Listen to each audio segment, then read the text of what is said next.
And then I did another show. It's a really small show called So Here's the Thing, and it's his husband and wife team, or they seem to be husband and wife team. And they're very, very funny. I had such a good time talking to them. Yeah, awesome. Yeah, that's actually really funny. Very, very funny. Oh, that's something that I have been sort of a little bit afraid of sort of diving really deep into the podcasting community, because I felt like I was writing Justin and Brian's coattail. I didn't want to take advantage of their, it was a weird thing. Like, I really felt like I just didn't want to. I didn't want them to think that I was kind of like riding their coattails, Mm-hmm. Yeah. But I have to tell you though, Justin was the first guest I had on this show. Oh, really? Like episode 2, he was promoting his book, Go Home Santa, You're Drunk. And he was super gracious and came on, and I was able to get some of his audience to come over, and he was super gracious about it and everything. And then I'd say about a year later, I had Brian on, and I think he uses the interview that I did with him as his "So Tell Me Your Story" interview. He's like, I've already done that. Go listen to this show over here. Awesome. So, I don't know if they see it as coattail riding as much as helping. I mean, yeah, well, that's the thing. It took me a little while to kind of wrap my head around the fact that I was contributing to, I've guested on their show now countless times, Yeah. Mm-hmm. that I'm actually part of the Diamond Club community. And as such, the thing is I should embrace that. And I really shouldn't feel like I'm taking advantage. The thing is so that's what so I sort of, that whole me embracing me being a part of the Diamond Club really began at Nerdtacular, and that was the first time where I just kind of went in and I'm like, all right, here I am. And I'm part of this. All right, here, let's, so let me get the, wait, where'd it go? There we go. Okay. So now we're both, so I've got us both live on awesome. On the screen, but yeah, so. But yeah, and I mean, that's the thing for me is Nerdtacular was my first foray into this too. But I did it. They had a Kickstarter to be part of the Frog Pants All-Star team back in 2013, and so I paid enough to be at that level because I wanted to do something fun. Yeah, so awesome. I did, and so I participated in the trivia thing, and I'm like, okay, this is a cool community. I'm down with this. Yeah. That's the Diamond. I mean, I was first. I'm an actual Diamond Club member in 2010. Maybe it was definitely in 2010 because it was before. It was. We were still doing our very first Kickstarter, which was for our 5th album, Fury of Your Lonely Heart, and just a fan of ours that had been a fan for quite some time. He actually hosted. He and his buddies of theirs hosted one of our shows that we did. We were on tour, and whenever we had an open date, we're like, "Hey, do you have a house? Do you want us to do a house show?" And so we went and played one of his house shows. So, a couple of years later, he reaches out to us and he's like, "Hey, man, my buddies are doing this this podcast, and it's called NSFW, and they're doing a thing called the Summer Music Series, and I think you would be a good fit. You should reach out to them, or can I reach out to them for you?" And I was like, "Yeah, of course, man. Because we're always up for anything, Yeah. And it just turned out to be ridiculous amounts of fun, and we kind of all bonded at that moment. And the after show, because back then NSFW, because it was on the Twit network, they couldn't really swear, and so after the main show is done, they're like, okay, now we can open it up to swearing, and they're like, what are some of these other songs we've heard about? And so we played, we have some other songs that are certainly not suited for work, and so we played a bunch of those. Or edgy pieces of music. Yes, yeah. Well, that's awesome. I mean, I think that the one thing, okay, so when Justin was on my show, he said a couple things. One is when someone asks you to do a thing, you do a thing. Yeah. Which is advice I still use. Yeah. He's like, don't be afraid to suck. Again, I've embraced that. Yeah. And then he said that that this is a community and this is a group of people who aren't as much in competition with each other as they want to see each other succeed. Yeah, amen, amen. And that's, you know, that's the thing is that, like, it's funny because that's one thing I used to profess when I was kind of running the Mr. T scene on the east side of LA was like, I was like, look, guys, like, there's plenty of room at the top, you know, like, the thing is that we all like let's all pull each other up, and let's all, you know, let's all go for the brass ring, and, you know, and the thing is, like, there's, you know, there's plenty of room to be like, why don't we all be rock stars, you know, and that, and, you know, and the thing is and it's so funny because that was such an alien idea at that point in time, you know, like, particularly in LA in the late 90s, it was like, people were like, what are you talking about? And I'm like, especially coming off the hair band competitions of the 80s. That's what, and in fact, that was the thing is that, like, those, and those, even by the late 90s, you know, like the hair metal places, the Roxy and the, you know, and the Viper Room, and these places, they still dominated. You know, they were like really the places to play, you know, and so Troubadour and places like that, right? Yes, yeah. And so it really, so when we were kind of coming up, there was really not, like, there was, the places that we could play were, you know, dives, you know, serious dives, you know, but and initially those dives were like, do we really want to play here? But eventually it became a badge of pride to be like, hell yeah, man, like, you know, we're representing all the, you know, all the hardcore cool clubs in LA, you know. Yeah. So I have a question then before we get started. Since you were doing music in the 80s and 90s there in LA, did you ever cross paths with Kevin Gilbert? You know, I don't know. The thing, and there's a good chance that the thing is that I was a promoter at a place called Mr. T's Bowl in 1998, and we started off. It was just 3 bands playing every Tuesday night. That was their worst night. We're like, we asked them, "What's your worst night? We'll take over your worst night," and it began with just the bands playing for each other. You know, like there was no one in the room. To like a year later, there was maybe 60 people in the room every single Tuesday. To like a year after that, there were 200 or 300 people in the room, and it stayed 200 or 300 people in the room for the next 6 years, 7 years. That's awesome. Yeah, no, it was magical. It was really, really magical, and because of that, I started promoting at Spaceland, and I started doing stuff at the Knitting Factory, and I started doing stuff at the Troubadour. Like I had a lot of relationships all across town. So the thing is, but I also, like, when I moved to Austin, I had 1,800 contacts in my phone. I certainly didn't know all 1,800 of those people, but the thing is like, so there's a good chance our paths crossed, but I don't recall. He was part of that Sheryl Crow Tuesday Night Music group thing. Mm-hmm. Yeah, he played with Toy Matinee for a long time. Mm-hmm. He produced a Spock's Beard album or 2. Awesome. Yeah. So that's and it's funny. That was a little bit sort of like above our pay grade, you know. Like we were definitely the indie rockers and the punk rockers, you know. So I probably have a bunch of friends that like, because like the guys from Oza Motley would do stuff with us on occasion. So I probably have friends of friends that you know, like there's, that's the great thing about LA. It's like, it's literally, you're 1 or 2 degrees of separation from everybody, you know? So, yeah.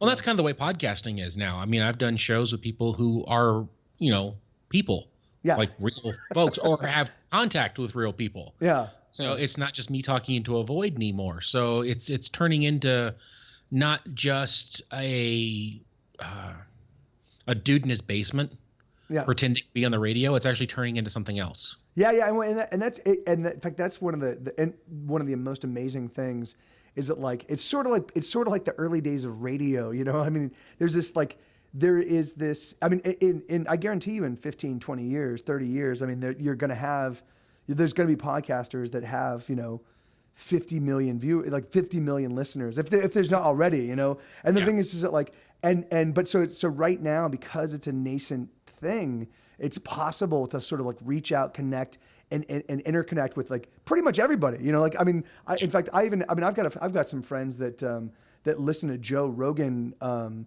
religiously, and then I've got other friends that are friends with all of those guys, and I'm like, that's so It really is. It's still a tiny little community in the whole scope of things. It's not network television. Well, and also what's great though is like I've actually we just launched this week a new project where we are doing this Climb Out to Sobriety podcast, but we have this Climb Out network, and we're starting an online sober living community. Awesome. And we're starting kind of this whole support system of a virtual sober living house online. Awesome. So that we can help people in that struggle. So we're taking something that's kind of this strange little hobby that I have in my basement and actually trying to make something really positive and have a big impact on the world. Yeah, that's amazing. That really is. Yeah, that's awesome. Yeah, it's funny. I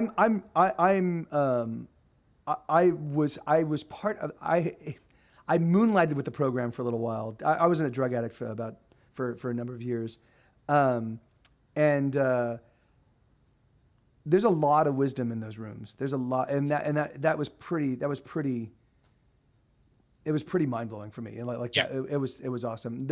I always had issues with the God thing and guess what? We're not strictly AA. We're just trying to do we have 3 therapists who work in addictionology part of the program, part of our show, part of our panel. Awesome. And each one of them brings a different specialty and a different kind of point of view. Yeah. And so it's not just 12 steps. It's not just behavior therapy. It's not just we're covering all the bases because we have all these different voices and all these different types of people. So yeah, awesome.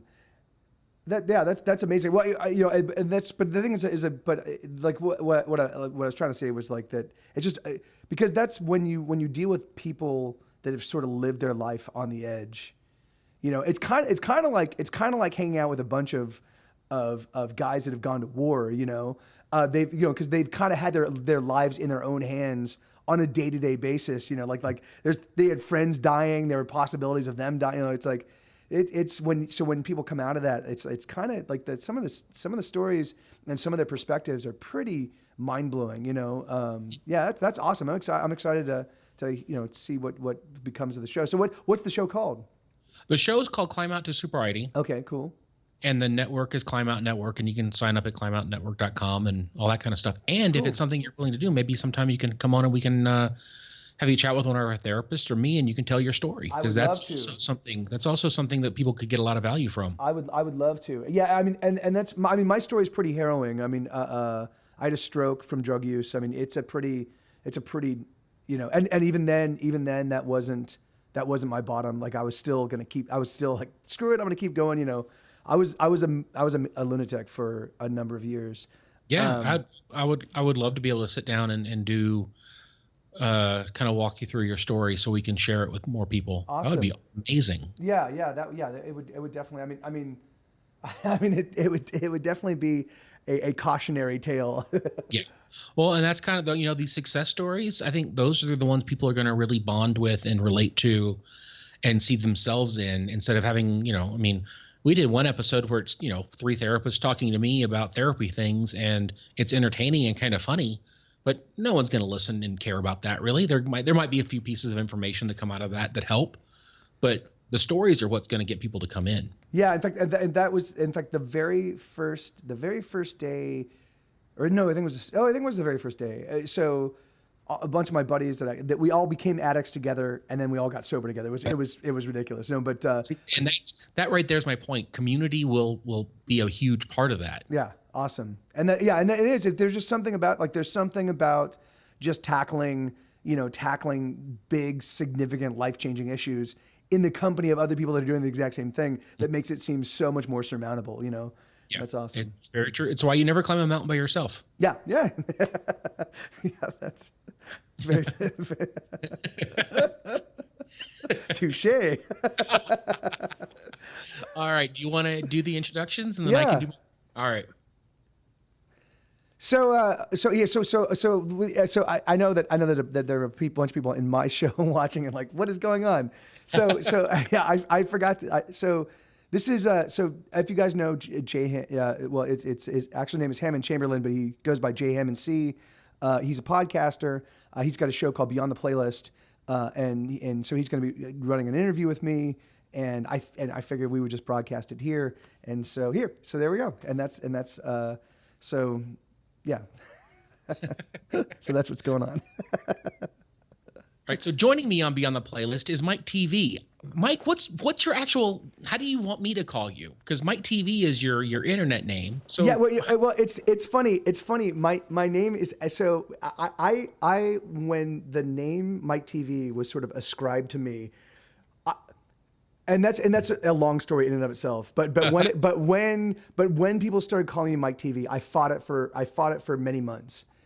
But it was literally at the point in time when the scene was really kind of blowing up. And so people just kept thanking me from stage. Hey, we want to thank Mike TV for giving us this show.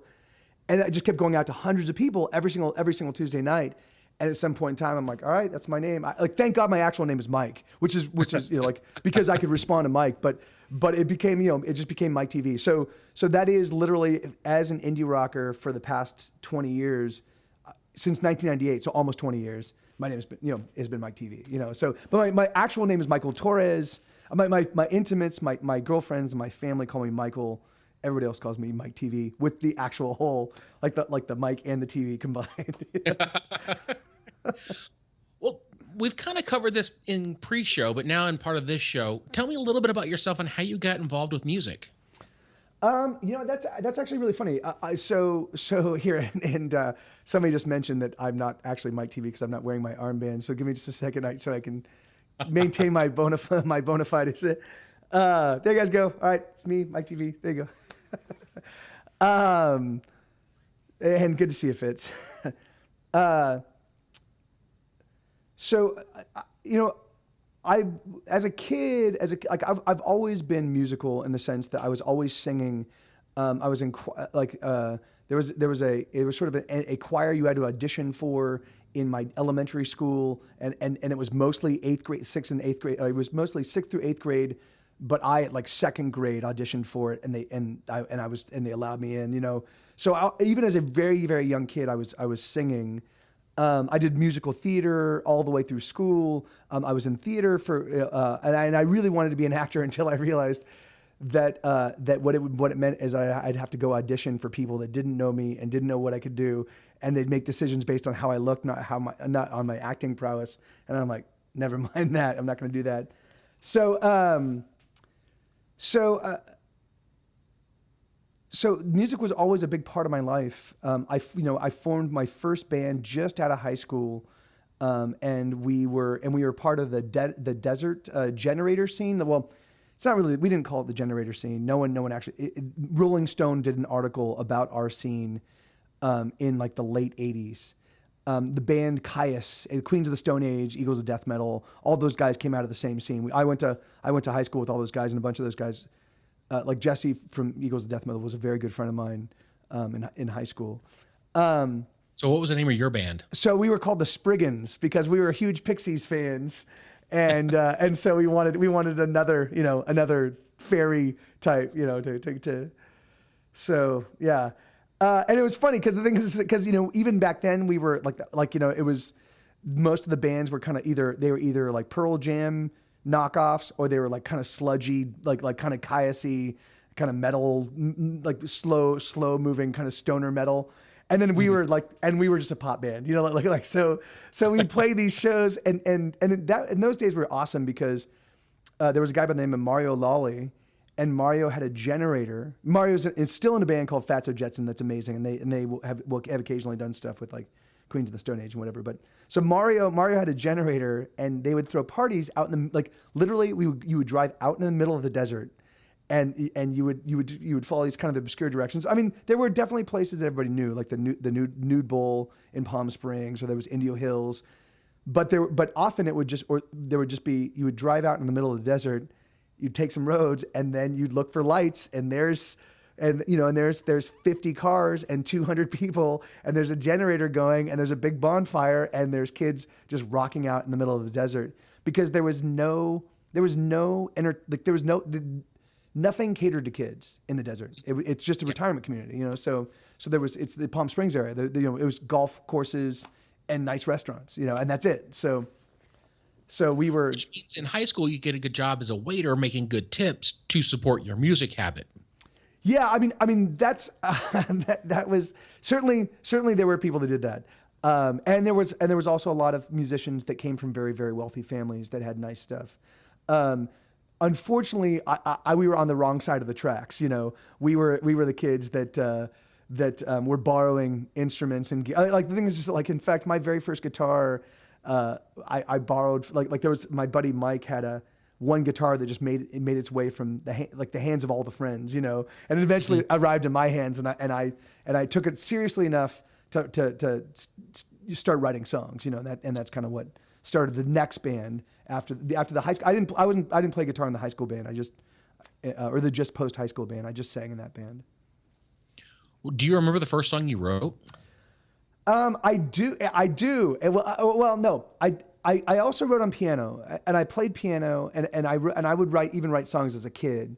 I don't remember any of those, and they weren't really songs. It was just me. I mean, they didn't have any song structure. It was just me playing and singing something, you know. And I would, but even those, when I had time enough on the piano, I would like try to write 4 or 5 songs just so I had what I considered a little album. You know, like I've always been like sort of like productivity oriented. Like, all right, I can't have just one song. That's not an album. I need to have 6. You know, so Everything you did was in EP format. Yeah, exactly. You know, without knowing an EP at that point in time, but and then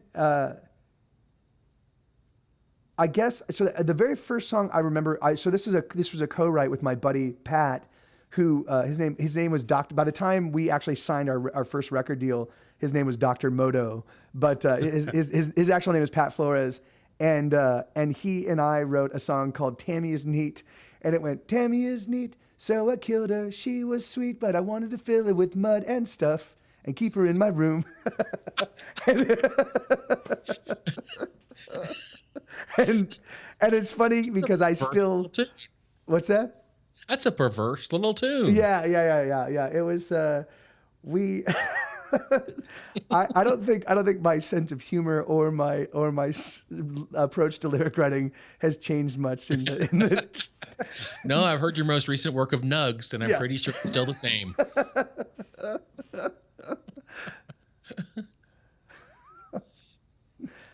Yeah, so that was the very first song that was I ever wrote. I co-wrote that we actually recorded and played, you know, and played out. You know, that was and then from that came a whole slew of other songs. There are actual surviving cassette tapes. I haven't heard them. I haven't ever heard them, but apparently there are. I mean, not since the early '90s, but the band was formed in '91. And that's and apparently there are some surviving cassette tapes of those. Of that amazing. Music. There are still a few cassettes of me playing live bar bands around the Salt Lake City area when I just started college, like in the late 88, 89 area, awesome. That kind of thing. Awesome.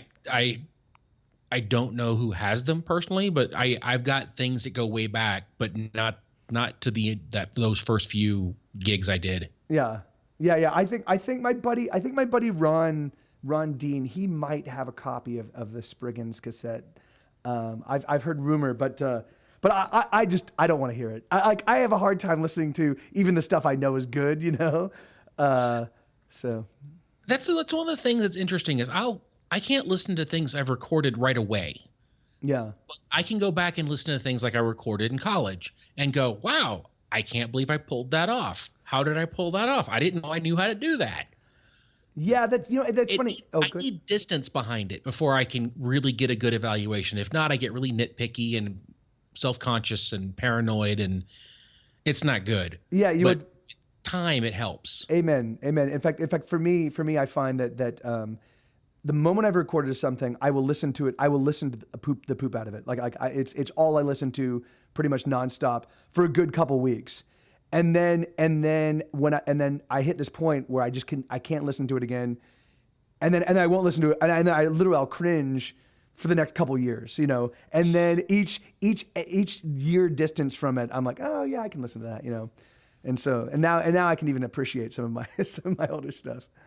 When you are working on a song, where do you start? Do you start with chords? Do you start with melody? Do you start with lyrics? Where do you? I actually do it all. Inception. I actually do all of it sort of at the same time. Usually what I start with is an idea for the song. So I kind of have, I've either got a lyrical idea, like, so I've got a line of lyric that I'm not certain is going to be the verse or the chorus, but I've got a lyric that I want to kind of build the song around. Or I've just got an idea. I want to write a sad song about my recent breakup. And usually I start emotionally neutral. So I can never write songs when I'm roiling with emotion. I can't write songs like they end up being very like over the top or morose. Or... Yeah.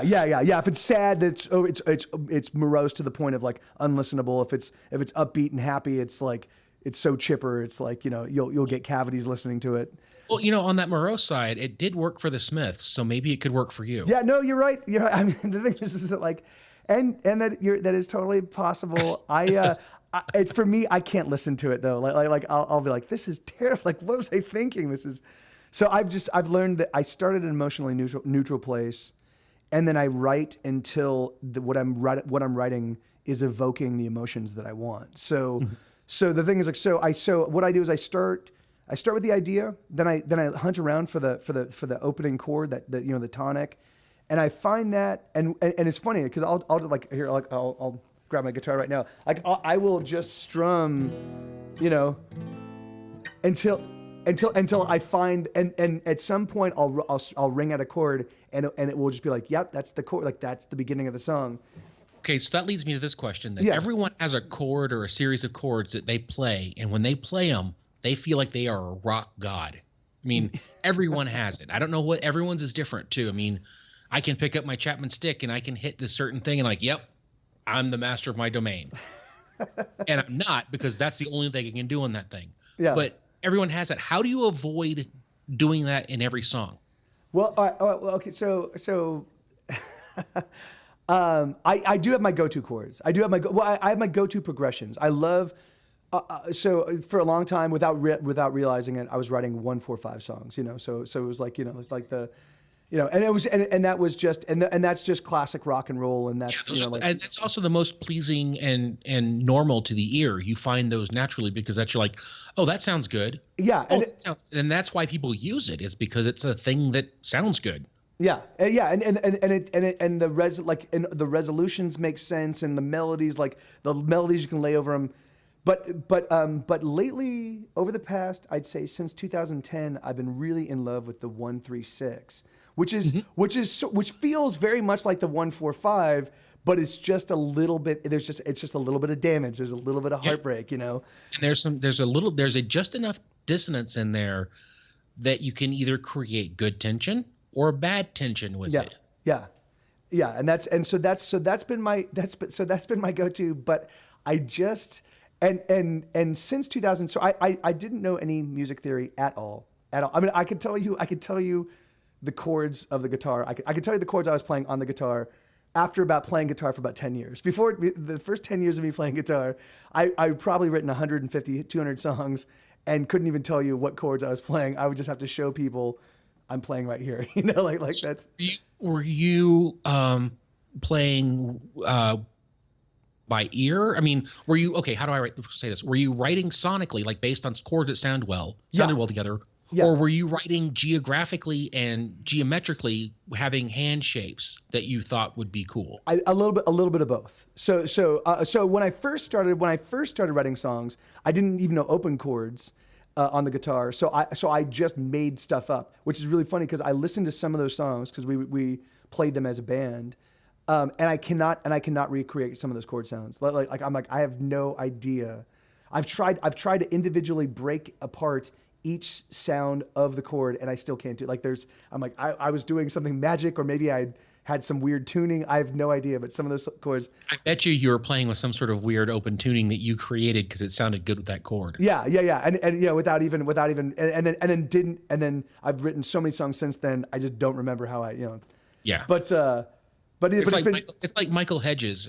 If you don't realize he's playing with open tunings and alternate tunings, you're never going to play his stuff. Yeah. Yeah. And that's, yeah. And that's, and it's so, and that can be so frustrating if you're trying to figure it out. Cause you're like, this is not even possible. There's like, cause you'll find the notes that you'll hear the notes, you'll find them and you'll be like, that's a 6 fret stretch. That's like, that's not even humanly possible. Do you think I could play that if I take off my shoes and socks? Yeah. Because that's the way I'm reaching that one. Exactly. When you are working on a song and you've got the lyrics and you've got your melody and you've kind of got the bone structure of the song, how do you go about building the sound palette around it? I mean, how do you know if it's just an acoustic song? How do you know if it's going to have piano? How do you know if it's going to have drums or even like a violin thrown in for good measure or whatever? How do you construct the prettiness around it? You know what? That's a great question. And that's changed over time. So when I had a band, when Get Set Go was individual human beings playing in my band, I would bring all of my new stuff to them. Often what I would do is I would sit down and I would write 30 or 40 songs in one go. Because the way I work best is I will I'll be like, I'm going to write a song a day or 2 songs a day for this month, or I'll do a 2 or 3 month block of songwriting. And then I take this gigantic swath of songs and I would bring it to the band and be like, all right, guys, what do you want to hear? You know? And then they would, or what do you want to play? And then each of them would have their own personal favorites. And then of those, and then we would learn all those favorites. And then in that process, and so basically everybody kind of wrote their own parts. Okay. And then I had some direction on that. So basically what I would do is if somebody introduced a part that I didn't like, we would record it and I would just live with it for a while. I would listen to the song with that part and without that part. And if I missed and when I pulled it out, if I missed the part, then it would stay. And if I didn't, I'd go back and be like, all right, let's change this, you know? So, and 99 times out of 100, it was my ears. My ears needed to hear what they were hearing. And so I would listen to it 3 or 4 times and then I'd pull it out and I'd be like, oh yeah, I missed that part, you know? Yeah. And it sucks when you're the other end of that though, where you've worked on something and you think, oh, I've come up with something really good. And then they go and you listen to it again and it's been buried in the mix underneath a bunch of other stuff. And you're like, what the hell? But sometimes that's what happens. And having that voice and creating an opportunity for every member of the band to have a voice that's equally heard, not just in the mix, but like in the band itself. That's an interesting dynamic to create and to maintain. It is. And, you know, and it's funny because we had a viola player in the band from album number 2 through album number 6. And he was classically trained and he has a master's in viola performance and he's amazing. He's amazing. He actually taught himself. He translated 3 books of some German composition instructor who apparently, so his wife subs for the LA Phil. She plays for the LA Opera. And so you know, so he's like super dialed into like this is what the classical world focuses like, and so he was saying that he's like, this is the guy, this composition instructor is the guy that is the best according to everybody, you know. So, and this guy had 1 book translated in English, but he had written four textbooks. And the other 3 were in German. So Eric translated them himself, the other 3, so he could finish this course of study, you know, because he's a nut, like he's just a maniac. So I had this guy that was so like, he was demonstrably leaps and bounds ahead of the rest of us. I had some amazing players in my band, but like, you know, but none of them had studied music since they were 10 years old, the way Eric did, you know. But when the viola was introduced into a song, if you pulled the viola out, it just left this unfillable gap, you know? Yeah. So what would happen is that he would write parts for the entire song. And as I'm kind of carving and shaping the song and like the moment we introduced the viola, it had to stay in. So he would write this part that was beautiful, but for me, it felt like it didn't leave a lot of room for everybody else. And so I would just eviscerate, like I ended up eviscerating his stuff for a good 2 or 3 records. And I felt terrible about that. And he got better at kind of understanding what my needs were in the song, you know. And so he started writing kind of but eventually what happened was by the time we got to our fifth record, I was like, Eric, like I want to unleash you. Like so we're going to put you sort of at the forefront. I want you to write parts that just shame other bands with string players. Like I just want, like, just go nuts and just do, like, just, you know, like make Yellow Card resent or lament the fact that they ever tried to introducing a string player in their band, you know. And so he did, and all of the stuff over. So he did that over Fury of Your Lonely Heart, Fury of Your Lonely Heart, Wicked Hands, Loose Tongues, and Tumors. It's a 4-release, 2 EPs, two full length records cycle of songs, and he just knocked it out of the park. I mean, just in really, really incredible ways. Because a lot of the stuff that he and I would work on, like we would talk about the idea of what we wanted musically. So I'd be like, all right, so there's going to be 2 voices, and one voice is going to be the no voice, and one voice is going to be the yes voice, you know? And we talk from these kinds of perspectives, and then he'd go and he would translate that into music, and it was just awesome. Just awesome. So you were basically kind of creating a call and response with the string player. Yeah. I mean, or often he was doing a call and response with himself. So what he would, I'd be like, all right, I would say like, all right, so this is my idea for this part. This is what the guitar is doing. This is what I think the viola should do. We would talk about that. He'd be like, oh, I can layer in. We have in a lot of our music, we have lots of self-referential stuff, both musically and lyrically. So he'd be like, I can pull the theme from Little Bird Lost and put that in this song, but then I can add the part from Looking East, and I can throw this in here as well, and that will create some friction, and it'll also match the idea, and we'll talk about, because this song's about this and this song's about this, and so these two together will mean this, you know. And so our albums are pretty deep in terms of like when you try to unpack them from that perspective. There's a whole ton of like things like that have just that were kind of. In fact, I don't remember all of them but fortunately, most of the bandmates, like as we talk about them, they're like, oh yeah, and we did this because of this reason, and I'm like, oh yeah, wow, we're geniuses. It sounds like your love of theater has kind of bled over, because those kind of callbacks to different pieces of music in other pieces of music, that's something they do in musical theater all the time. Yeah, well, you know, for me, it's the narrative, right? And for me, because Get Set Go is so much about my life, and because all life is sort of cyclical, I always like to go back and reference. I like to find the little truths that were true for me 10 years ago, and kind of give a little tip of the hat to like, and it's still true today, 10 years later, you know, or maybe it's mostly true, but it's changed a little bit, and this is how, you know. So that's the kind of, I look at my entire body of work as just one collective narrative, you know. And so I definitely like to. Well, based on all this conversation, have you thought about the idea of a concept album? I have, and I do. I actually, I have done concept records. In fact, I guess all of my records, except for the very first one, have some sort of conceptual threads in them. But like our fourth record, Sunshine, Joy, and Happiness, we wanted that to sound like a mixtape.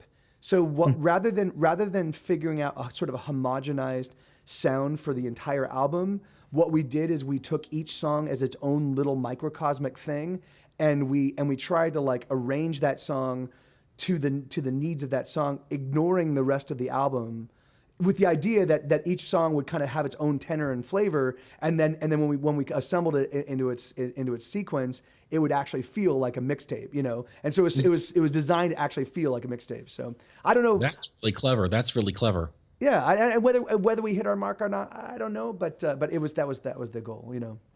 Well, and I'll throw this out. If you ever get bored, you could do like a Night Attack concept album. Yeah, no. Well, it's funny. I was going to propose to Brian and Justin when next I'm on that we actually put together a Spinal Tap style band, like I was going to suggest that be brilliant. Call it White Chipmunk. Yeah. spelled Whyte. Yeah. And that's, Because you have to have the misspelling for the mystique. yeah.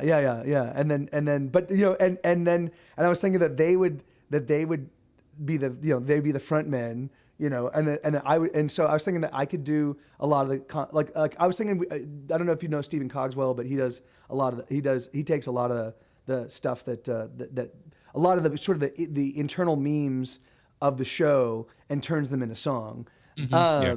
And so I was thinking that maybe Steven and I could collaborate, and then we could have Brian and Justin be the front men, and we could put together a little. So yeah, we'll see. We'll see if everybody's up for it. But I think it would be a lot of fun, and it's something that we could do pretty easily, you know. So with Get Set Go, you've had a fair amount of success though, doing some kind of cool things, right? I have, yeah. I mean, I certainly have. And it's crazy when you think about.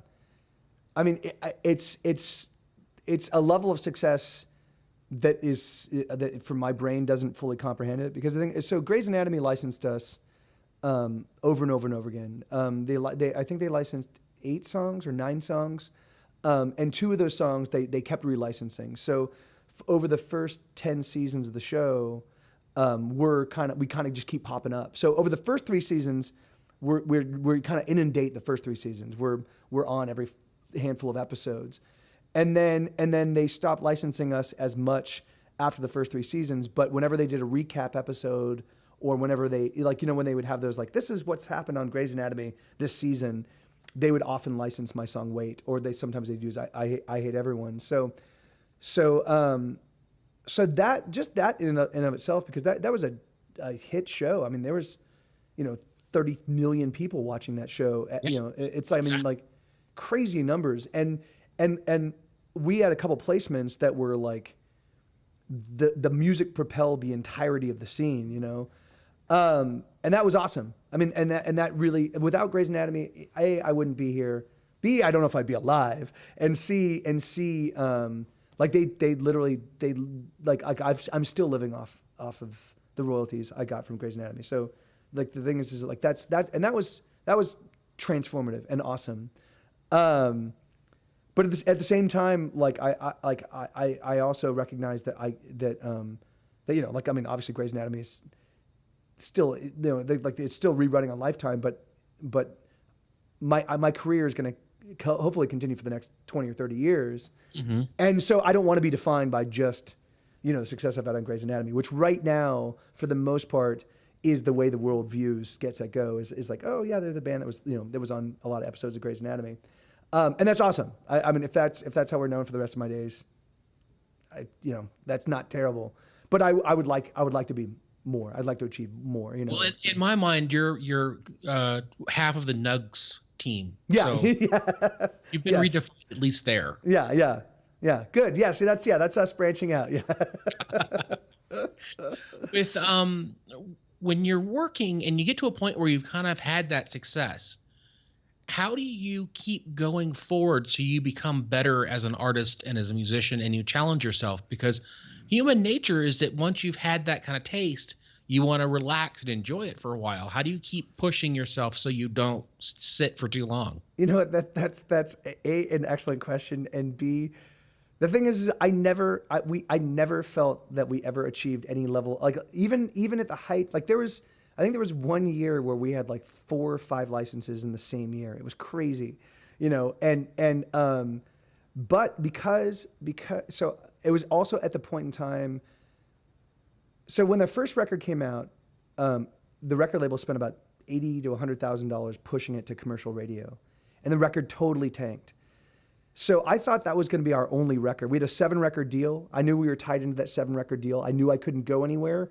I at some point in time, I was talking with Tom, the owner of the label, and he had talked about a turnaround cost. Like he was like, yeah, and if you guys want to sign to a different label at some point in time, like, you know, we'd be totally up for that. You know, like if you guys get big enough that you go to sign with Warner Brothers or Universal Music, we'd totally be up for that. You know, we just want to make sure that like we recouped our costs. So like, you know, we attach a turnaround cost.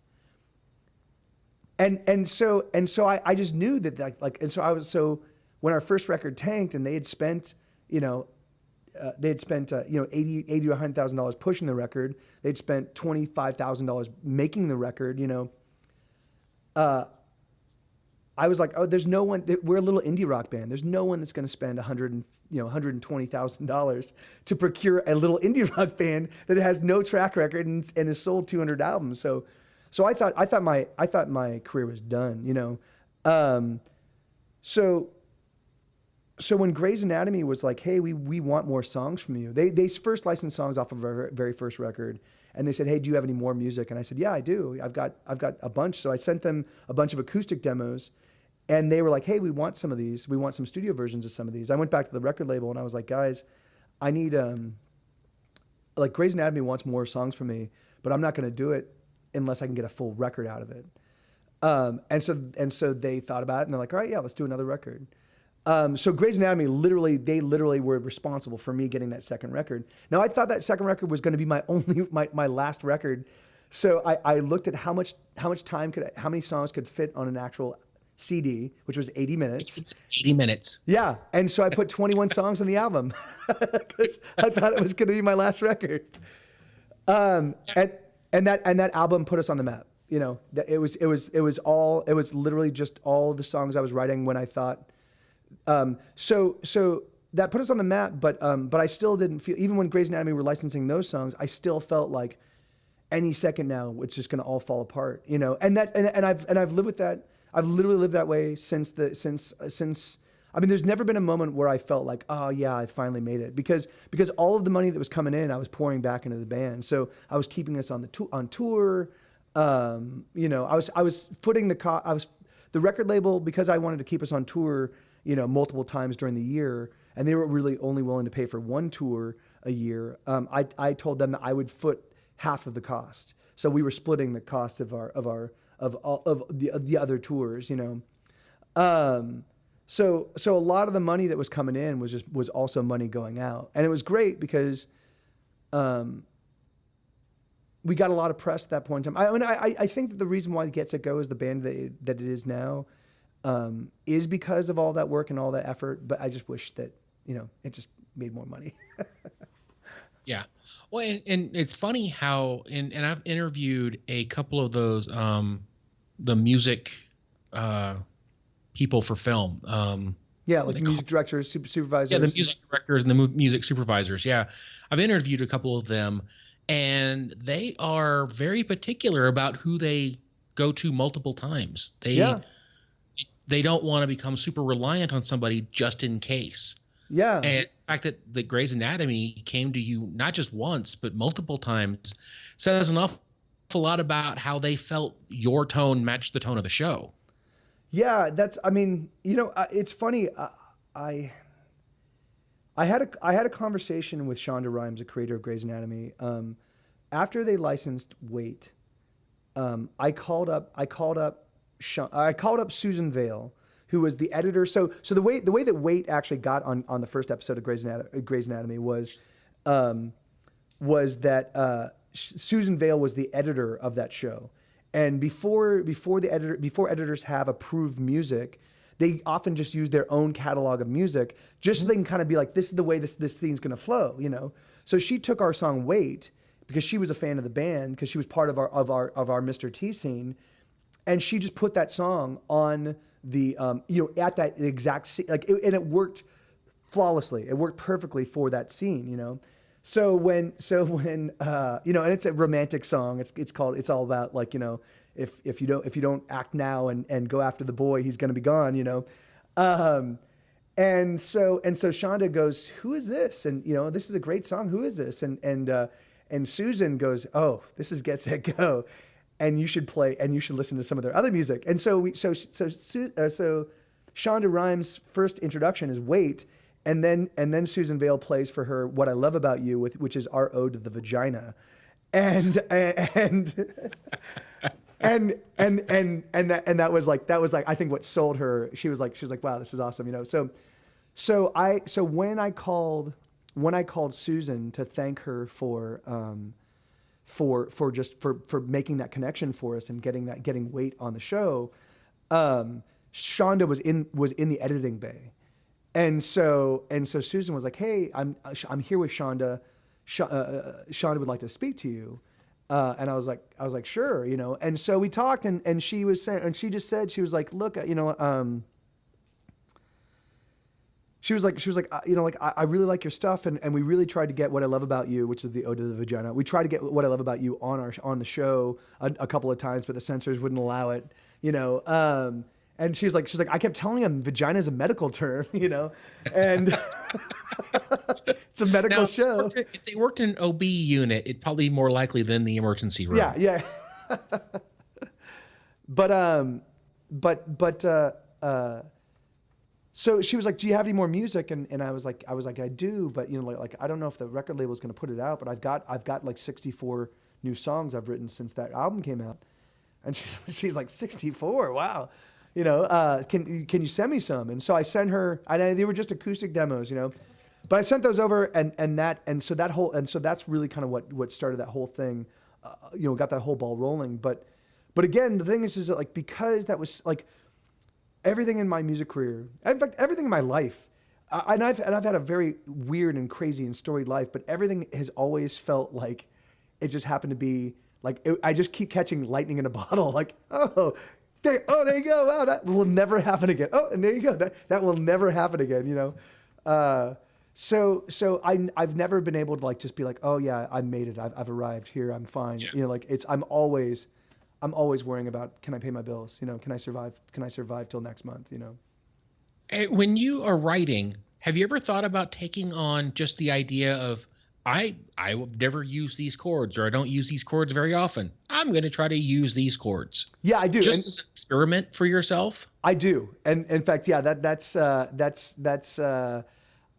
I often, because I do find myself kind of like writing with like using the 1-3-6, you know, oh, here's another song, 1-3-6. So I will often force myself, particularly when I'm in my songwriting phase, I'll force myself to switch up the chords I use, to switch up even like I realized that my guitar picking was really lackluster, and so I wrote a bunch of songs that just required me to do more intricate guitar picking, just to force myself to, like, you know, learn them, practice them, play them.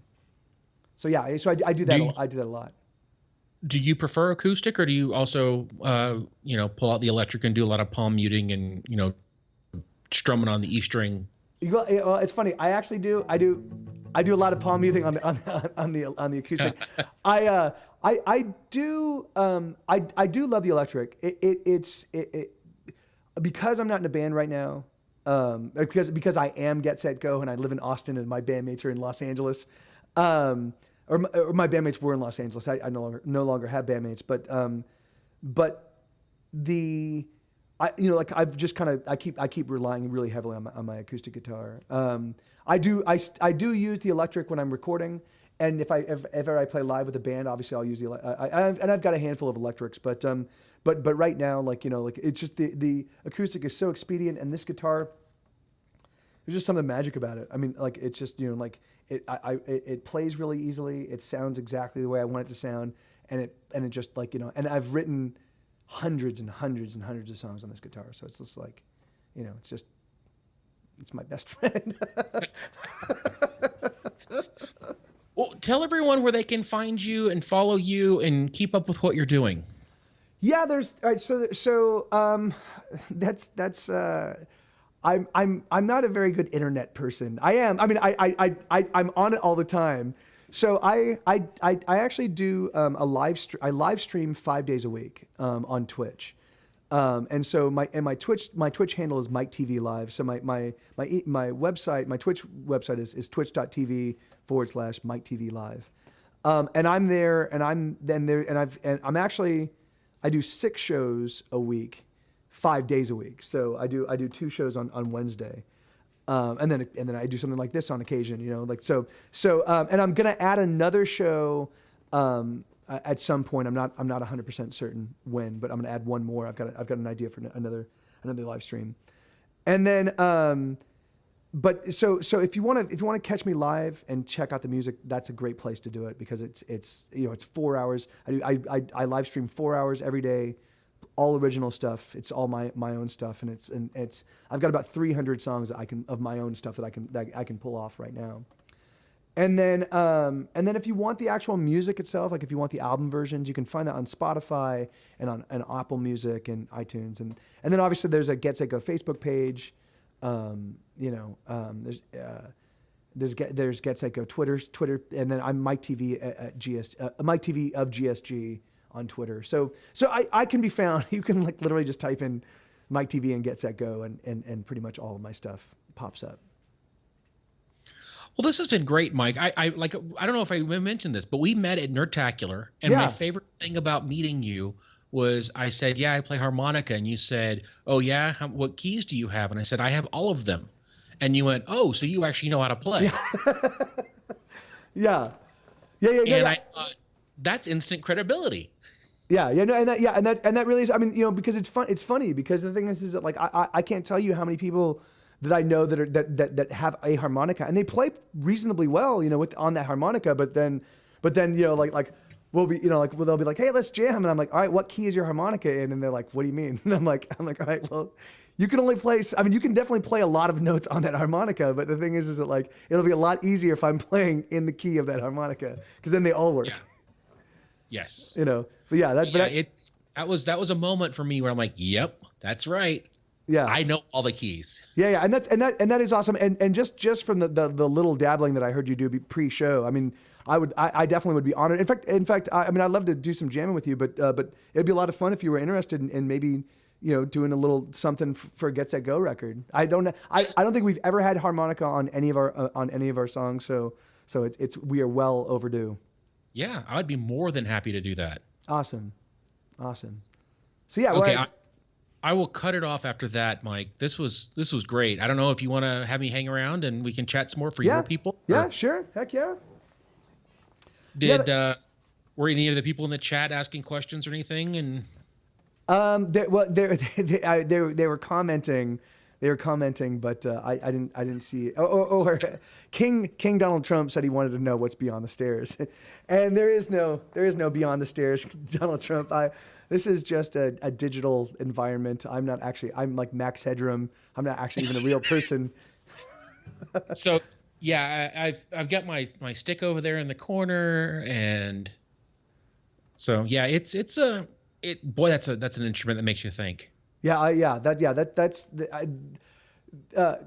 wrapping my head around the guitar was difficult enough. Like instruments like that really like are like mind-boggling. So the interesting thing about it is it's geographically it's set up really, really logically. Like once you learn chord shapes, you can move them that same shape up and down the neck and get exactly the same. This is the major shape and this is the minor shape, and it works all over the neck. Awesome. The trick is it's all based in music theory. It's tuned in fifths, and the more music theory you have, the more likely you are to be good at it. Yeah. Regardless of where you're coming from. Yeah. So the hand independence and the music theory actually, if you've got those things down, the Chapman Six's a piece of cake. Huh. I'd say in a good 10 or 15 years, maybe I'll pick one up. Yeah. So I mean, at some point, I'll be able to do a bass line and hit a chord without having to tap my foot real slow and pretend that I'm not counting. Yeah. Loudly. Yeah. That's it's funny. That's just the idea that like the guitar being strung in fourths. It took me. I could understand that from a rational perspective. Like, right, here's this note, and you go up four whole steps, and there's that note, and that's the fourth. But it's only really within the past couple of years that I've kind of understood like how incredibly brilliantly the guitar is actually laid out, and then when you said it's strung in fifths like that, I'm like, that just blew my mind. I'm like, oh my God, that's a whole other world of craziness to like wrap my head around, And here's the one thing that I do love about the stick is almost any style of music can be played on it. What it is missing, since it's a tap style instrument, it's that downstroke chug that the guitar brings to like true heavy metal, kind of that Metallica kind of chug, chug, chug kind of thing. Yeah. You can't really chug on it because you're tapping. It's a different like kinetic motion. Yeah. So like rhythm guitar sounds are really the only thing you can't recreate, but you can rain notes like Steve Vai style on the melody side because you're just pointing at notes and making them sound. Yeah. And on the bass side, you can get super complicated. Like Tony Levin's played one, and he usually puts both hands on the bass side and just goes nuts. Huh. Yeah, that's funny. I actually have a buddy that taught himself how to play. He's an amazing piano player, and so he taught himself how to play the guitar the way he plays a piano. So he plays a guitar like sort of like flat on, and then he plays it by like making chord shapes, and so he does strum, but he's just like kind of like playing the guitar like a piano, like it's really pretty interesting to watch, but he would probably thrive in the environment of the Chapman stick. Yeah. That's exact. I will have to make that suggestion to him when next we speak. Be like, hey, have you ever considered the Chapman stick? and he actually does. He actually is. He's very well versed in music theory too. So I'll bet you it's a no brainer for him. Yeah, and it's amazing how reflective it is of the person who's playing it, because you're strapping it on. It's not just something you're wearing or putting around your neck. You're actually kind of tucking it into your belt, and then you put it over your shoulder, and it's on you. Yeah. And I think that has a lot to do with how reflective it is of the musical style and the personalities of its players. Because I've not heard any two players sound alike, even if they're doing the same song, because there's a million ways to structure the chords because of the way the notes are laid out. Sure. There's a million ways to attack the tap on it.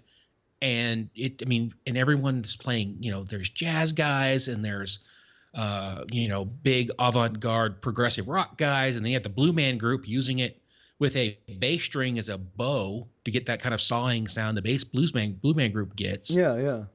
So it's just this instrument that's it's only like 45 years old or so. So there's a lot of discovery that still needs to happen with it. Huh. That's awesome. Yeah, and that's really funny. I just lost my train of thought. Give me 1 second. What was I going to say? What was I going to say? It was about the fact that people don't sound alike. Wow. It's just gone. That's all right. You'll get it again. Yeah. I'll have to sneak back up on it. But that's awesome. So I've seen them played. I've never actually like done a lot of diving into. I didn't know they were strung in fifths. That's pretty crazy. Well, that's the classic tuning. They can be tuned in Lord knows how many different ways. Yeah. Oh. The quote unquote classic tuning is in fifths. Yeah. In fact, that's I just remember what I was going to say. That it's crazy that just chord voicings when you're not worrying about having to like sort of like depress. You're just like I'll bet you it could be I'll bet you that there's probably a million different ways to voice a chord. It's on that, because it's like having two or three different pianos. It's like because you got you can build a chord just using the melody side of the bass side, but you can also reach across the 10 strings and build a chord, which is going to sound huge and rich. Yeah. So there are some questions in the chat now. If you could baby bird anyone, who would you baby bird? If I would baby bird anyone? So yeah. Do you know? Did you catch this? Is like the you tell me. Did you catch? Oh, so there's a night attack. So Night Attack was just a Dragon Con. Oh, I haven't finished listening to that yet. I got to the part where Brian makes an ass of himself. Yeah. That's There's a moment where Cargill is talking about that he went to a geeks geeks who drink night. Uh-huh. And he was like one of the featured guests on that night, and so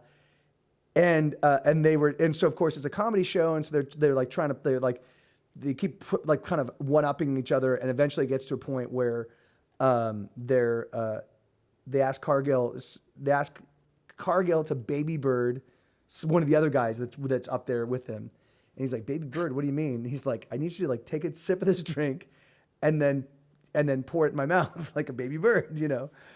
And, yeah. Yeah.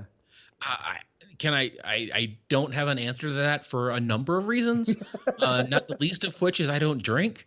Yeah. Oh, but yeah, if I had to, with like Diet Coke or something, does it have to be someone we all know, or can I just cheat and say my wife? Yeah, I think that works, right? Yeah. Okay. Yeah, that works. Okay. See, look at me playing safe. Yeah. You know, and that's funny because I don't have a wife. It would certainly have to be it. Well, all right. So, is it all right? So Fitz, was that question posed as anybody in the history of the planet, like living and dead, or is it people on the Earth today? Oh, then of course I'm doing like Washington, if it's dead. Yeah. That's like That's, I want that on my tombstone. I baby bird to George Washington. Well, for me, because he's saying yep, anyone. See, yeah. So for me, the thing is that like that would mean because there's so many people that I'd like I'm sorry I have to do this to you, but I really wanted to meet you, and here's a great opportunity for us to hang out. Now open your mouth. Hi, my name's Sam. Hold on. Yeah. Hey, Sam Clemens. Sam Clemens, it's really great to meet you. Open up.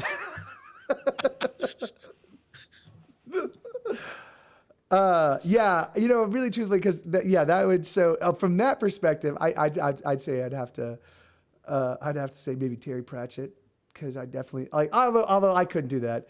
I think Terry Pratchett's the only guy that were I to meet him, I'd be like, I can't talk to you. I'm just gonna stand over here in the corner. What's that? So who most people now, I mean, I know you've, rubbed elbows with people. Who makes you starstruck? That's Terry Pratchett. Like he's the only guy. Like he's the only guy on the planet that I would actually feel that way about. Everybody else. I mean, I definitely have a lot of people that I respect. And I would love to be like. I'd love to. I don't like. I'm not a big fan of cursory like two ships passing meeting people. That's like the thing is that for me, like if it's not a substantive connection, then I'm not really interested. It's nice to be like, oh, there they are, and it's nice to be acknowledged. But actually having a substantive conversation with, there's a lot of people I would love to do that with. But the only person that's actually the reason why I started the show, was because I just wanted to talk to people whose work I admired. Yeah, amen. Yeah, it's great. And so I made a list of people at the beginning of people who, okay, I want to talk to them because of these reasons. I like them as a person. I like their work. Yeah. And I've been working through this list, and the list keeps growing because I keep learning about more work. Awesome. But at the same time, I have never had a conversation with somebody. Wait, I take it back. I've had one conversation with somebody whose work I didn't admire. It was because it was something I was working on.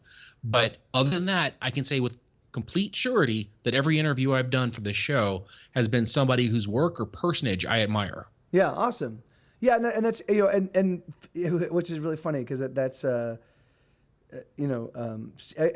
now and again someone will be like, Mike, why don't you just you've got a lot of talent, like you've done a lot of stuff, you've got a lot of talent, like why don't you just give up music and go do something where you actually make a real living, And Mm-hmm. and for me it's like, because life is so short, I'm gonna be at the end of my days, no matter I basically have one foot in the grave already, So the thing is, I want to make sure that every minute of it is filled with as much of me doing the stuff that gives me a sense of purpose and gives me a sense that my life is awesome, And if it means I have to constantly scramble to make ends meet, all right, so be it, Because the thing is, I know that all that scrambling is going to be over. It's going to feel like 6 seconds. I'm going to be however old I'm going to be on my deathbed and be like, that was it. That's all I got. Like that's the end of it, So the thing is so I do. I like filling my life with good people.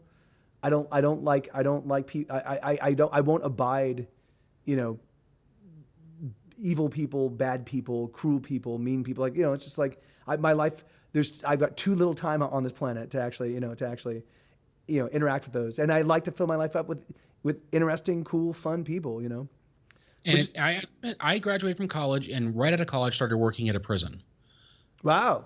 And then I spent the next 6 years after that doing crisis work in a jail. So I was keeping people. Wow. It was suicide prevention and crisis intervention, which is probably one of those jobs that you don't know exists until you hear it mentioned. But basically, my job was to keep people from dying while locked up in jail. Wow. And the Wow. only kind of real feedback you got is when it failed, Ugh. which made for a very long day. Oh my God. So, I did that. And then after I got married, my wife was like, hey, I'm a pharmaceutical rep making really good money. So why don't you stop that job and go learn how to be a person again and go have some fun? Yeah. So Amen. I ended up working in theater for the next 6 years, building sets, hanging lights, Awesome. signing stuff, and just having fun creating and hanging out and doing things. Awesome. And then when we decided we were going to have kids, I went back to work doing drug and alcohol rehab for kids. I was mostly working with adolescent girls. And I did that for a number of years. And then I started working with, probation services or the county level. And then I got hired by a facility in a different town. And 28 days after they hired me, they laid me off because they couldn't make payroll for the next 3 or 4 quarters. Oh, geez. So I came home and my wife was like, hey, so you had this really good idea about doing this podcast about, treatment and being sober. Let's turn this into a business. So Awesome. and then she's like, and we could turn this kind of weird hobby you have into something really big and really good to help people. And I'm like, awesome, let's do it. Does your wife perhaps mentor any female rock musicians between the ages of say 25 and 40? Because that mindset is exactly the mindset of the human being I need to find to actually partner up with. That's awesome. No, she's amazing, and I mean she knew nothing about web design 6 weeks ago, and our website has all been put together. All the bells and whistles been put together by my wife. Yeah, and awesome. I wouldn't be able to do the show without her. That's amazing. That's amazing. Yeah, she put her nose to the grindstone and learned how to do web design and learned how to do all these things. And then on top of that, she's doing shows too. She's decided she's going to branch out and do a few shows. Awesome. Yeah, I mean, that's one of the things that I love most about the internet. And is just the equal, anybody with an idea. The thing is, I mean, certainly, like I've got a buddy Boone that guests with me every Monday, and he's kind of struggling to get all of the gear together to actually be able to stream with the kind of quality that he wants. But the thing is that once you don't even need to have amazing stuff. For $1,000, you can have enough to run. To basically have a it's your own channel somewhere doing something on the internet and start building your audience, and so it's just I love it. And it's funny and so I think about sometimes I'll think about because had we been a band 10 years earlier, had we gotten a record deal 10 years earlier, we'd be and had we had the success of the television show like we did with Grey's Anatomy, we would be a very, very different band, and I wouldn't be struggling nearly as hard as much as I am. But at the same time, I think about that and I'm like, okay, would I be willing to trade the internet, all of the advantages I have with being a band right now? And the answer is always no. The thing is that I love being in this point in time at this this. We're at the very beginning of a brand new world where anybody you can have an idea, go you don't even go pick up some gear or even just go rent some gear, and then you can build your audience, you can create your thing, you can make it happen. It's just awesome. It's awesome. My 8-year-old wants to start a YouTube channel. She has a iPod and my YouTube account. Awesome. That's all she really needs to do it. Yeah. It's just a matter of me deciding that the internet's ready for my 8-year-old. Yeah. Yeah. How do you keep the bad components of the internet out of your 8-year-old? Yeah. That's yeah. But wow. I mean, I've been doing this show since 2013. I started Soundography. Oh, speaking of band stuff. That's what I was going to get to. Mm. I do the show Soundography. It's a crash course in popular music, one band at a time. I do it with Brian Ibbett. And he and I have been doing bands from, across time. We did Patsy Cline once. We did Frank Zappa. We've done these different bands. And it's interesting, we did Panic at the Disco and Weezer and some of these newer bands recently. And the way they market themselves and the way that they handle their fans and the way they deliver the music to people, completely different than like bands like, I don't know, Blues Traveler did, or some of these older bands, Art of Noise, some of these bands like that, because the internet has affected the way you market, the way you deliver, and the way you interact with your fan base. Yeah, absolutely. Well, and it's very funny because the thing is, and now, I mean, even now, because there's this sort of expectation because of YouTube and the accessibility that people have to people that they're huge fans of, it's so bizarre. If you do anything that's public facing, you kind of have to decide how accessible you want to be. Because the thing is, because you could literally it's entirely possible to have people in the bathroom with you while you're doing your business, and the thing is that's called poop tweets. Yeah. Is it really? Hashtag poop tweets. Oh my God. Yeah. See, of course. Yeah. There you go. See, that's but it's awesome. I mean, it's funny because you definitely hear about these people that kind of burn out. They achieved some sort of like internet stardom, and they and their whole lives are on display, and they eventually realized like this is not tenable. I can't sustain this. You haven't had your chocolate rain moment yet, so you're still good. Yeah. That's I hope to never have a chocolate rain moment. But the thing is that like, I don't know. It's funny because one of the things that I know has hurt me as a musician is just I don't have that like, hey, look at me and my stuff's amazing. Look at me kind of thing, And or I do. I do. Anybody that does something public facing has that to a certain degree. But yeah. But I don't. But the thing is like I doubt myself and I doubt my music and I doubt my personality and I doubt, like there's so much self-doubt sort of like balancing that like, hey, look at me, that like the look at me voice is almost I just let the music, I let what I do speak for itself. Like I try to show up and be like, here's my calling card, as opposed to like, but the thing is, but that's definitely hurt me. Like I know I've got friends that were in bands that I think didn't work as hard, didn't put as much effort into it, didn't write as good as songs, didn't play them as well, and they sort of like sped off into like different levels of success, but much more pronounced success than we had, particularly at this point in time. And it was because they were those kind of people that were like, look at us and it's all about us and let's make the conversation, and it was like. And for me, I can't. But I can't sustain that. Like it just like. Well, and that's the interesting thing about. So Beyond the Playlist has a fairly good listenership. It's never going to be a big show, I don't think. But at the same time, I know from reports and from people telling me that I put out a quality product. It sounds good. I have good guests. I ask good questions. But since I'm not jumping up and down with flares and fireworks saying, "Come look at me," I'm not going to get the listenership that maybe I would want to have.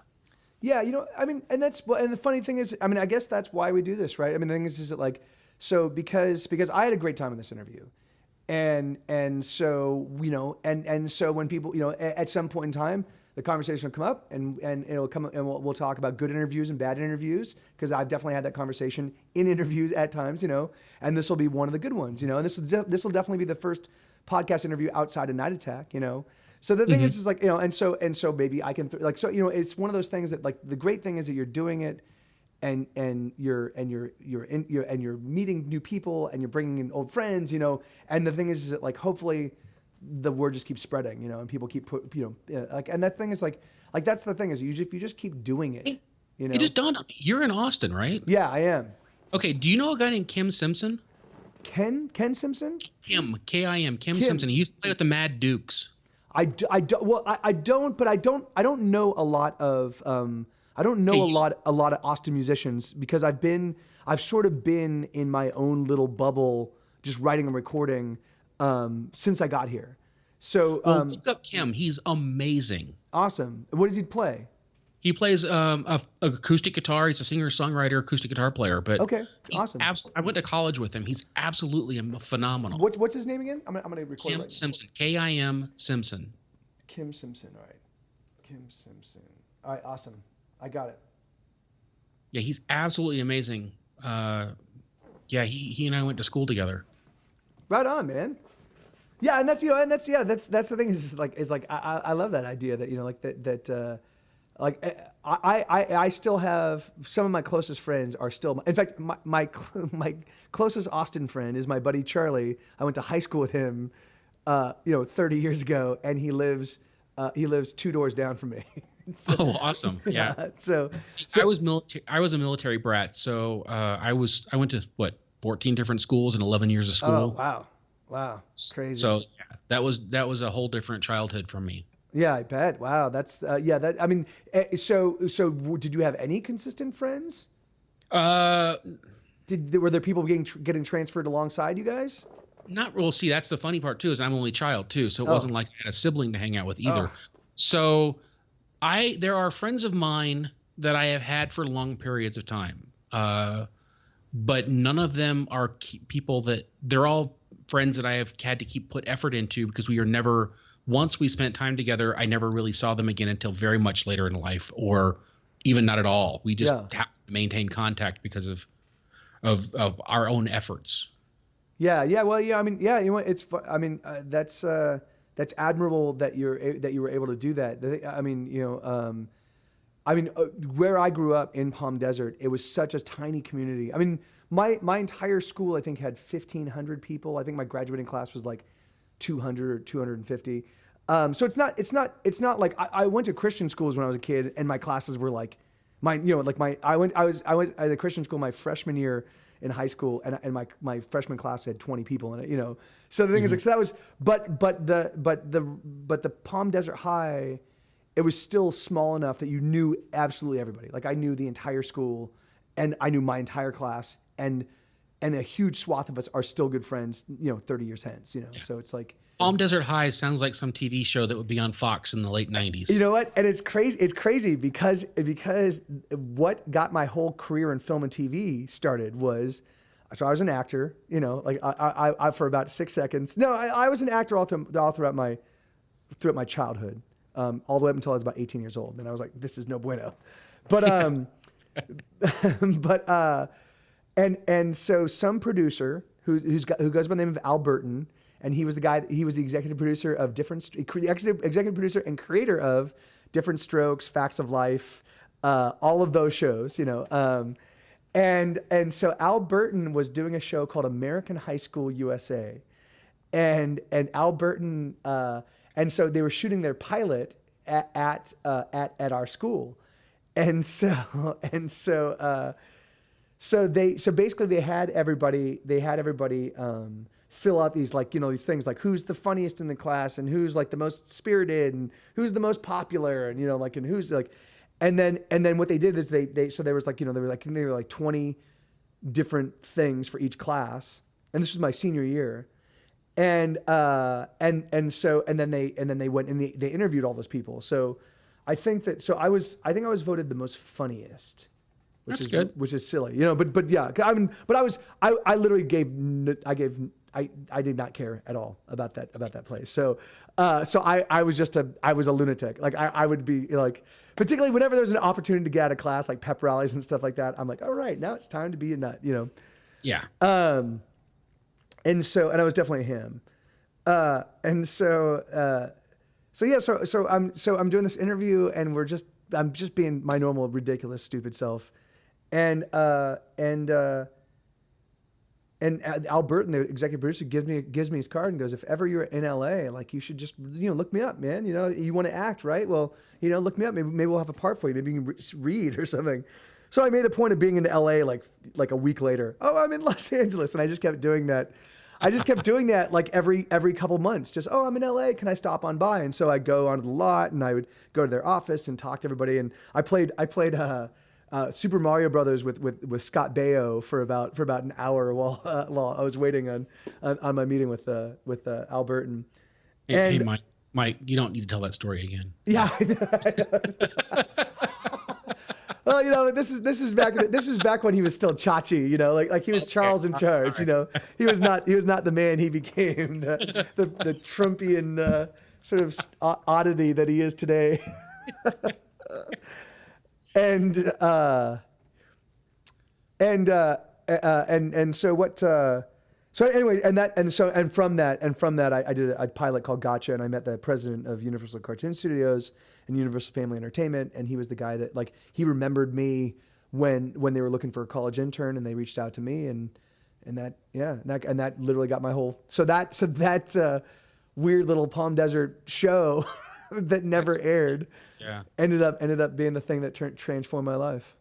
Well, when you talk to Brian and Justin again, tell them I said hi and tell them you did the show, because now all three of you have done it. Awesome. I certainly will. And thanks for letting me be on your channel and being on the show. Yeah, man. Thank you. Yeah. Well, thanks for thanking me for the interview. It was a real pleasure. Again, there were a lot of questions that I hadn't been asked before that I think were great questions. And then if ever you want to sort out some jamming or I mean. I'm going to be doing, so I'm working on I'm doing a 101 song album right now. That's me doing sort of like Mike TV Live renditions of a lot of my songs. Cause when I'm playing live, it's just an acoustic guitar and my voice. So I sing a lot of the melody parts that are played by other instruments and stuff like that. So I'm doing 101 of my songs in the Mike TV Live style, just to give out to the people that have asked for it in my chat. But when I'm done with that, I'm going to get working on the next Get Set Go studio record. And so I'll definitely, if you'd like, I could send you some. I'm totally down. Like I said, we were talking on Twitter, if you want to send a few pieces up my way, I can try putting some stuff over the top of it just to see how it plays out. Awesome. And then we go from there. And then for Get Set Go stuff, let me know, and I'll be more than happy to put some stuff down for you. Awesome. That would be great, man. That would be awesome. And yeah. And I've never had a harmonica on one of our Get Set Go songs. So that will be a very first, and that'll be awesome. So yeah, I really appreciate it. Well, anyway, I'm going to let you go so you can get back to your regular scheduled television. Thank you, sir. And I'll send you all the links and everything when this thing posts up. Awesome. Right on. You be well. All right. Take care, Mike. You too. Cheers. Yeah. Bye. Bye. So, wait, no. Hey, everybody. So yeah, so I was gonna promote this in my show, and I totally forgot to. But yeah, man, what a sweetheart, Hammond's awesome, and what I don't know if you've ever had a chance to hear him play the harmonica, but he was just doing some noodling around right before the show, and was fucking awesome, just really really mind blowing. So I'm kind of excited to see what he can do. Yeah, right on, Fitz. Yeah, thanks, man. Yeah, and sorry I didn't catch all your questions. I thought a bunch of them would have been fun to run by him, but I didn't. So, yeah, man, that was super cool. So, in fact, so I kind of think that that's very similar to what I plan on doing with a bunch of my friends, because I want to see if I can't get a bunch of the film and TV people I know, get a bunch of the comic book people I know, get a bunch of the gaming people I know, and then also a bunch of high school friends that have gone off to do some of the same stuff, and then if I can get Jesse from Eagles of Death Metal or something like that, and I think that maybe they might not be up for it, but who knows, maybe so. But the thing is, but I would like to set up those kinds of interviews and do this kind of thing and have it be, and obviously I would like to go for a couple hours, just go for as long as we can and just kind of because there definitely will be a lot of sort of commiseration and storytelling of sort of the days of yore, when we were actually interacting on a daily basis, and then it will be kind of what everybody's up to now, and talking about. The creative process. The key focus of the thing, I think, will be sort of like all of, there's the self-starting, the people that make stuff, you know, the people that there's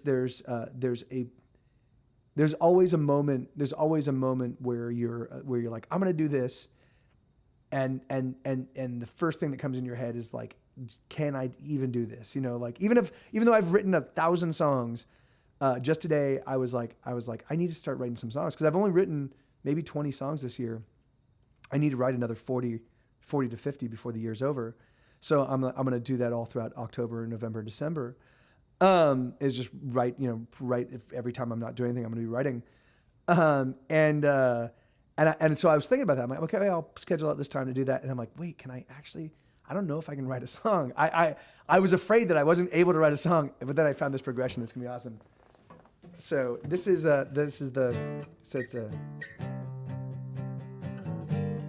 So I forget. I was coming up with some melodies, but yes, I have. You know, and that's exactly it, Fitz. I mean, that's the thing is that like, so the thing you do is you just get in there and you do it, you know. And the thing is that like, and all of my friends, like we've all of us had different points in time where because I have this kind of conversation with a lot of my pals, whether they're writing friends back from my writing days, or whether it's just friends that I've made, acquaintances I've made over the years of just being a musician and kind of like walking in sort of creative circles in Los Angeles, or, you know, but the thing is, but very often what will happen is we'll just get to talking about doing stuff and get talking about projects we're working on. And we'll end up talking about the process of just like kind of like getting the project from point A to point B. And there always seems to be at some point in time some obstacles that seem to be kind of not necessarily insurmountable, but like they force you to question what you're doing and why you're doing it, you know. And the thing is and it's always interesting to see kind of like how each person individually deals with that process. And for me, it's funny. It's for me because I've Really, I see you. That's crazy. I didn't know that, man. Like that, and so, man, you should sit down. Like the thing is that like you should really. I think you'd be amazed at like. It's a fun. It's. I mean, I don't know. I of course I'm heavily biased, you know, but I like songwriting for me. Like it's what like this is what I do, you know, like it's like you're taking a moment of time, you're taking a perspective, and you're just crystallizing it in amber, right? You know, like so it's, you know, like I was having a really shitty day when I got home and I wrote I Hate Everyone. And the thing is, and that day is forever immortalized. Like when I play that song, I still remember that guy in that red car that climbed out of that. I climbed out of my van. Like it's, and so all of the details that went into the writing of that song are like I just end up. It's fucking awesome. But yeah, man, the thing is like so like really do. I would so recommend just sitting down. And the key thing is like don't worry about if it's a good song. You just do it. Just write a song. Just know it's going to be terrible. Like, just be like, okay, this is going to be a terrible song. It's totally fine. I'll write a terrible song because it's my very first song, you know? And then, what guy was real? The guy that, yeah. In fact, it's the guy from, some fucking asshole just cut me off. Yeah. He actually unpacked. He was in a little tiny red compact. And he unpacked out of that car like a transformer, like, you know how like the way Transformers, like it'll be Beetle and he'll be like this little car, and then he just he transforms and unpacks into this gigantic thing, you know. That guy actually just climbed like so he fucking cuts me off. I honk at him. He flips me off. And I'm like, what the fuck? And so I'm like, what the fuck, man? Like as he's flipping me off. And so he slams on the brakes, and I'm like, fuck this guy. And I climb out because I'm gonna fucking give him first you cut me off and then you flip me off, like, and he opens the door and he literally it was like a transformer, and he's like 6'3", and he's just gigantic. And he's like, what? And I'm like, damn it, man. Can you just be more careful, and I'll see you later. And I just went in my car. I'm like, fuck, that was scary. Oh, that was ridiculous. Yeah. So that was, yeah. So, but the thing is it is awesome. The thing is so you take these moments and you crystallize them in amber, and then they're forever, I mean, or not, like you may not necessarily play that song again, but the thing is that it's just, I don't know. And it's also awesome to know, like whenever I write a new song, this doesn't happen as much as it used to, but it still does on occasion. I'll think particularly if I really like the song, and I have a sense that other people are going to like the song, I will realize that I'm the first person in the history of the universe to have heard that song. I mean, not only did I write it, but I'm the very first person. Like this song, who knows what the song's going to become? Who knows whether people are going to like it or not? But there's a possibility that they might. It's a possibility. It might be a huge hit song. But for right now, I'm the only person on the planet Earth that's ever heard this song. It's just a fucking awesome feeling, like that's so cool, And another thing, if you just commit to writing songs, the thing is that if you just say that you're like, all right, I'm gonna write a song, even if you only decide to write 2 songs in a year, right? The thing is that the moment you commit to writing songs, just if you're like I'm just gonna write some songs over the course of my life, the one thing I love, I'll look at my guitar and I'll be like, every song I'm ever gonna write is already in this guitar. Like I wish I could just shake them out. Like there's not only every song I'm gonna write, but every song that's ever written. It just exists in this little thing. Like there are people that play guitar demonstrably better than I do, that could just sit down and just do some amazing shit and get it out of this guitar. Like that just blows me away. That's so fucking awesome.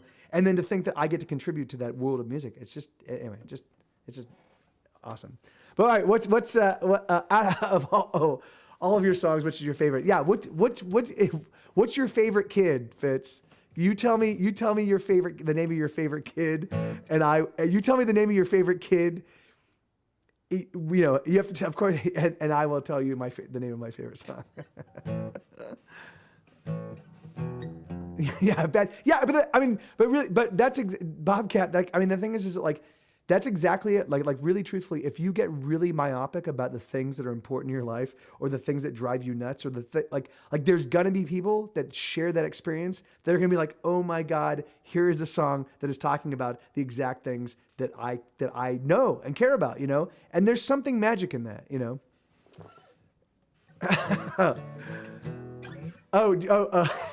See, but that's the thing, Fitz, is that I'm certain that you probably do have particular leanings one way or the other, but what was 27,683 total raised so far for Extra Life. 11 more days to show support, cheer, and include #charity. What is this? Hey, and thank you, ICU. Thank you, man. Yeah. I didn't know about the charity thing. I didn't know about that's crazy. I didn't know about this. This is because I'm a terrible internet person. I don't internet too well. I said it takes 2 months after I think at some point in time I will be, but it takes 2 months after you sign up before you start getting the money from the bit. So yeah, that's awesome. They've raised 27 grand for Extra Life. What is Extra Life? It basically, Extra Life gives people 1-ups in their life. It gives them a hey, and good to see you, Satch. So holy Satch, huh? Is this a new account, man?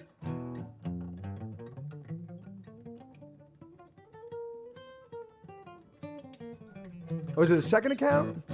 Or did you change your name? Yeah, man. Yeah, good to see you. Did you just change the name? Okay. All right. Cool. Right on. I didn't know you could change I didn't know names could change. That's very funny. Homo saturi. Or satural? Homo satural. That's awesome. Uh, all right. Well, you know what? All right, so I kind of want to hang out because this is the only human connection I have in a given day. But I think I need to go and make some food so I don't die of starvation. That's my thinking. Oh, I don't have the Ankh-bot is not up and running. Sad. Sorry. Hey, banana face. Yeah.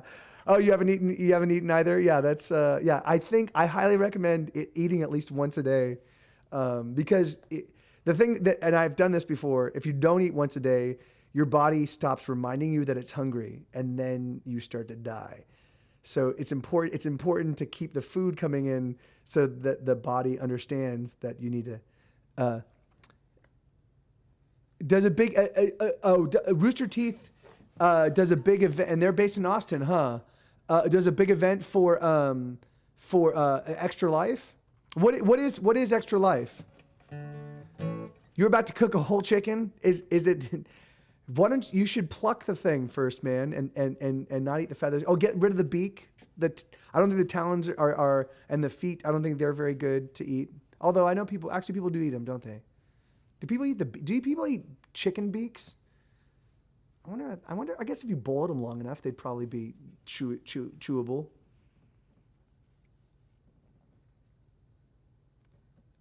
Okay, huh? Oh, okay. Oh, awesome. Yeah, amen. Fuck cancer. That's awesome. All right, cool. Yeah, thank you. I'll check this out.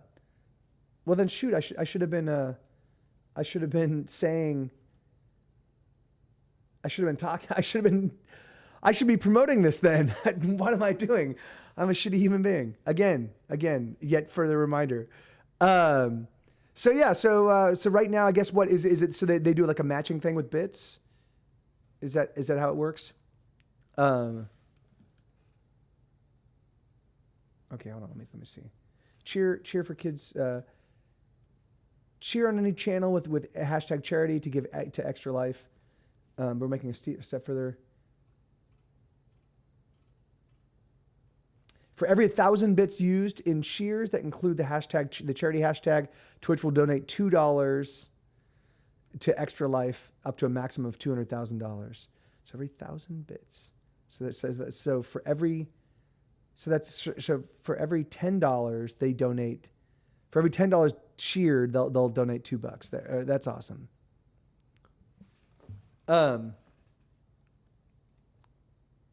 Yes, we are. Yeah, we are. Yes, we are Fitz. That's exactly right.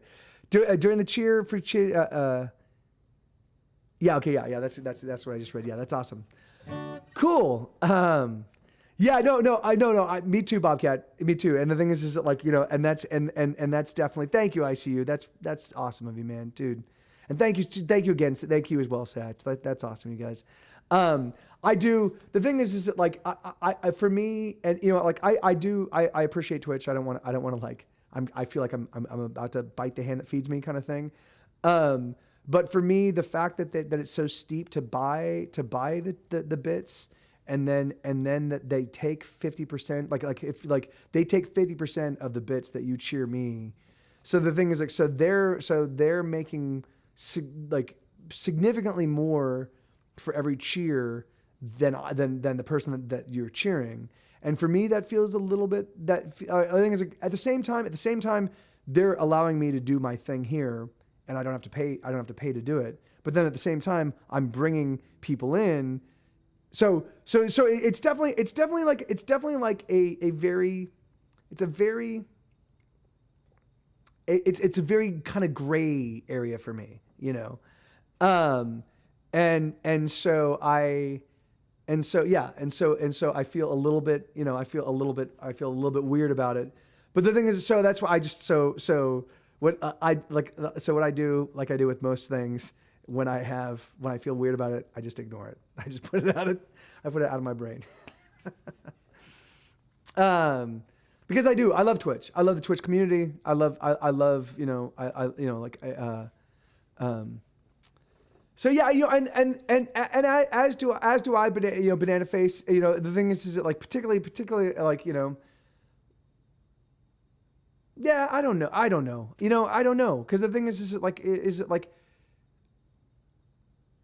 know, I guess really truthfully, I would come down to, I need to look at, I need to look at Twitch's revenue streams. Can I get your financials, Twitch, and then I'll make a decision one way or the other how I feel about the way you break out bits. And also cheering makes donating kind of fun, so it may promote donating in a way. And it does. And the thing is and it does. And there definitely is. Like I do appreciate the fact that they've got all sorts of like they've kind of gamified the Twitch like as you donate like but you do get different badges in a particular channel. So the thing is like so somebody that's really an ardent supporter and an ardent financial supporter of someone, you know, like that, and I appreciate that. Like that's awesome because the thing is, it is nice to give people that give ways in which they can be like, hey, I'm somebody that gives, you know, like to this person in particular. I do appreciate that. You know, it's just like,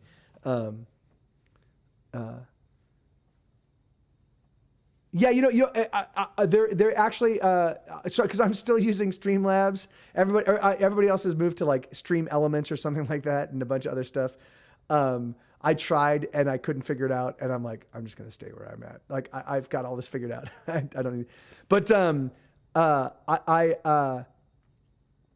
I just have to limit my monthly recurring charges, so I do bits for peeps. Otherwise it would get yeah, no, and that makes, you know, amen. I see you. And the thing is like, and there definitely is. I definitely do. Like I totally I understand it. And the thing is and it is like, it's, you know, it's the in Twitch currency. Like I totally get that. You know, the thing is like I just, you know, like as somebody that's on the receiving end of kind of how the economics work out. It seems a little bit lopsided, to if that's okay, if that's a word I can use without. I don't ever want my Twitch overlords to be angry with me, because the thing is that they've been really, really good to me and I love them, and Ashley works for them, and so yeah, so I do like, I'm like, but at the same time, you know, if it smells like a fish, then maybe it's stinky. But maybe it smells delicious. That's what I'm saying. Maybe it's delicious. Maybe I'm just not, you know. All right. I'm gonna go, guys. I do love this, but I do need to eat. If I don't eat, I'm gonna die.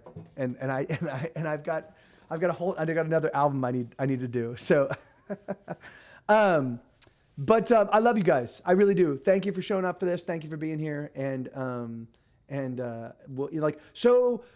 Oh, I was gonna ask. I could definitely use some recommendations. For other podcasts and other streams and other stuff like that that you guys would suggest I reach out to about guesting, because I want to start spreading the word about the new album. The new album's called "This Is Why We Can't Have Nice Things," and I definitely want to start actively promoting that. So I don't, because I'm not super familiar with all of the people in the Diamond Club network, the people that do streaming and anything public facing. I was hoping that you guys could kind of turn me on to, hey, thank you, Banana Face. Yeah, thank you. I'm super, I was like, when I came up with that, I'm like, that's exactly perfect. Does she? Okay, awesome, Stoic. Yeah, that's exactly what I needed to know. So I will reach out to her as well. And yeah, I actually caught Piles of Miles. I caught his his stream. I caught one of his one of his archive streams on Twitch, and it was fucking amazing. He's got an amazing voice. He plays guitar exceptionally well. And he has been on this stream, so I'm gonna reach out to him and maybe we'll do some connecting. Because yeah, he's really spectacular. So. Yeah. Awesome. Yeah, and that's exactly that's perfect. I don't know what's DKG, but yeah. If so, Fitz, do you think oh yeah, that's actually a great idea too. I see you here. I need to write this stuff down. Give me 1 second. If you guys have any other ideas, if you can either like reach out to me via Facebook or get to me, you know, like on email getsetgoer@gmail.com.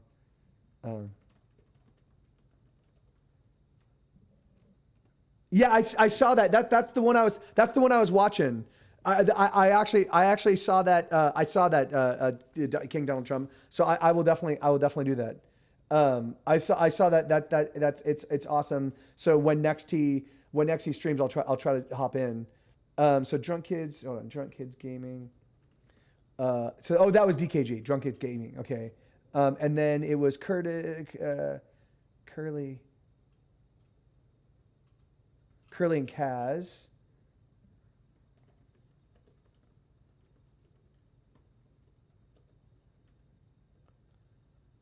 Oh yeah, you're absolutely right. Drunk Kids Gaming is actually Curly and Kaz. Okay, yeah, and you're right, Bobcat. I know that he is. So that's awesome. So I will definitely reach out to them, and that's a great idea. There was somebody else who suggested something, and then Piles and Miles. I will definitely reach out to him as well. Awesome. All right, guys, I'm gonna go because I had no food. I've had no food and I need to eat. So no, I did have a little food. I did have a little food, but I actually need to eat dinner. So all right, I love you guys, and I'll try.